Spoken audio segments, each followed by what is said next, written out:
Today's mini vlog nga mga beshi. So ito na nga, namimiss nyo ba ako?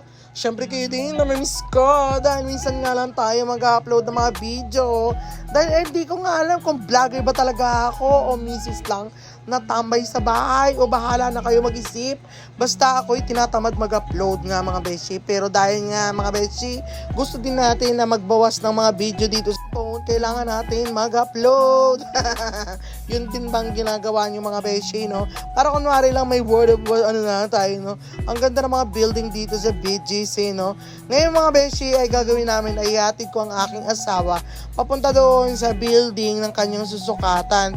Dahil nga bago kami umalis sa puntang Quezon Province ay may sinukatan muna siyang project dito banda sa likod lang ng Uptown mga beshi. Dahil nga ayaw niya rin matraffic kami, nakamotor na lang po kami at dito lang din naman sa likod ng bahay namin kaysa magsasakyan pa siya. Ito na lang ginawa namin, hinatid ko na lang siya ng motor since marunong naman kami parehas magmotor. Pero dahil nga mga beshi kailangan niyang hindi na lang mag-parking, sinama niya na ako at ihatid ko na siya. Yun nga mga beshi, malapit na rin kami dito sa building na kanyang susukatan mga beshi. Sabi nga niya, nagkandaligaw-ligaw pa daw siya pagpasok dito kasi nga maraming lusutan mga beshi. Iba yung sa parang hotel or iba din yung sa mga residences. At ito na nga pagkatapos kong ihatid siya, pumunta ako dito sa SM Aura kasi nga yung voucher na binigay ng papa ko sa akin ay pinang-grocery ko. At yun nga, naghihintay ako ng sasakyan na magsusundo sa akin dahil nga yung asawa ko kami sinukatan pa sa Mandaluyong. Sino nga mga beshi, nandito na kami dumaan sa market, tapos andito na kami sa sasakyan. Dahil nga, papunta na kami ngayon sa Lobo, Batangas mga beshi. At nirefer lang ito sa akin ng aking pinsan. Pero dahil nga magbe-birthday ang aking mother, go tayo mga beshi. Kahit ito medyo foggy at maulan dito sa Lobo, Batangas.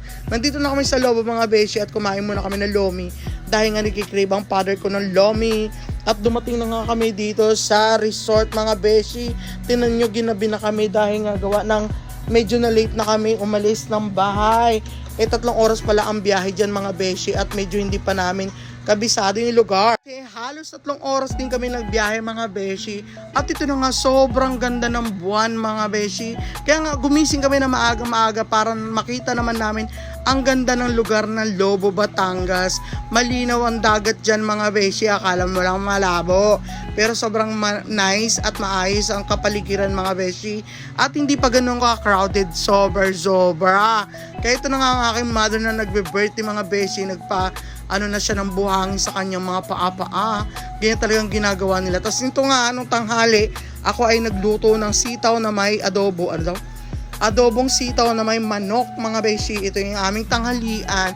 Tapos habang nag-iihaw ng isda. Ito ang aming pagkain ngayong tanghali mga beshi. At ito nga ay nag-i-enjoy silang naliligo sa dagat habang ako ay nagluluto. Tapos ito nga ang aking pinsan, bumili lang kami ng liampo at saka pritong isda. Tawag dito tuna, ngayon bumili kami para pang-ihaw. Tapos ito na mga beshi, malapit na din maluto yung niluluto ko, no. Handaan. Kasi gusto ko yung nagluluto para gusto ko yung lasa. Tapos ito na nga, saging na saba, syempre meron yan. Talagang kailangan bumili kami niyan kasi masarap siya pang merienda. Tapos ito nga, ginamit ng mga pamangkin ko yung airbed namin na napakatagal nang nakatago sa baul. Ngayon nahanap namin, sinama ko na yung airbed na yan. Kaya nag-enjoy din sila dyan.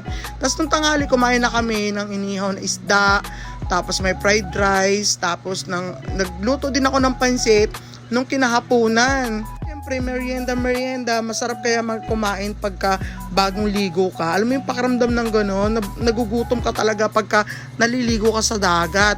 Tapos ito nga, nakita ko yung sunset kaya nag-video muna ako. Pero ang totoo nan, umihi muna ako dyan.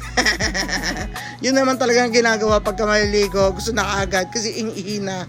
Tapos ito na nga, nung tanghali kinabukasan ulit mga beshi, nagluto na rin ako ng sinigang na baboy na parang parang nilaga. Basta yun na yun kasi natirang gulay, isayang naman kung hindi ko naman isasama. Kaya sinama ko na lang. Yun lang mga beshi. Tapos pagkatapos niyan, nag-video lang din ako dito sa dagat na to kasi pauwi na rin kami at gusto na rin namin. Yun na, bye!